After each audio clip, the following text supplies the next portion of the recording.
చివరిగా ఒక మాట అండి, పుల్ల మజ్జిగ ఎందుకు తాగాలి అంటే దీంట్లో వచ్చి B12 ఉంటుందండి. పులిసిన మజ్జిగలో మజ్జిగలో అన్నం వేసి నైట్ పులవబెట్టడం వల్ల B12 ఉంటుందండి. జుట్టు ఊడిపోవడం, మన ఒంట్లో చాలా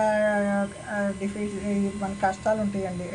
జుట్టు రాలిపోవడము, కాళ్ళు చేతులు లాగడం, నీరసంగా ఉండటం, కొన్ని వాటికి B12 కారణం అండి. అది నాన్ వెజ్ తినే వాళ్ళకి ఎక్కువ దొరుకుతుంది. నాన్ వెజ్ తినే వాళ్ళకి ఇలా పులిసిన మజ్జిగలో శొంఠి, జీలకర్ర, ఈ ధనియాల పొడి వేసుకుని తాగితే పొట్టలో మంచి B12 ఫామ్ అవుతుందండి. మీరు తిన్న దాంట్లోంచి ఐరన్ అన్నీ అబ్జర్వ్ బాగుంటుంది. దానికోసం అండి పుల్ల మజ్జిగ ఎందుకు తాగాలో మీకు చెప్పాలి కదా. దానికోసం లాస్ట్లో ఒక చిన్న బిట్ యాడ్ చేస్తున్నా. పుల్ల మజ్జిగ తాగడం వల్ల B12 పెరుగుతుందండి. మనకు వచ్చేసి పేగులన్నీ ఆరోగ్యంగా ఉంటాయి. మంచి బ్యాక్టీరియా పొట్టలో ఉంటే ఏమన్నా బ్యాడ్ బ్యాక్టీరియా ఏమైనా బయట నుంచి లోపలికి వస్తే దాంతో ఫైట్ చేస్తుందండి. పొట్టను ఎప్పుడు ఆరోగ్యంగా ఉంచుకోవాలి.